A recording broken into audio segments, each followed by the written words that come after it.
ರಾಯರನ್ನು ನೆನೆದಾಗ ಸೋಲೇ ಇಲ್ಲ, ರಾಘವೇಂದ್ರ ಎಂದಾಗ ಭಯವೂ ಇಲ್ಲ.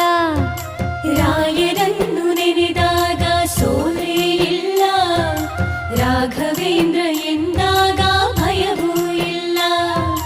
ತಾಯಿಯ ಮಮತೆ ತೋರ ಗುರುವೂ ಇವರು, ತಾಯಿಯ ಮಮತೆ ತೋರ ಗುರುವೂ ಇವರು, ಬದುಕಲ್ಲಿ ನೆರಳಾಗೋ ತಂದೆ ಇವರು, ಬದುಕಲ್ಲಿ ನೆರಳಾಗೋ ತಂದೆ ಇವರು. ರಾಯರನ್ನು ನೆನೆದಾಗ ಸೋಲೇ ಇಲ್ಲ,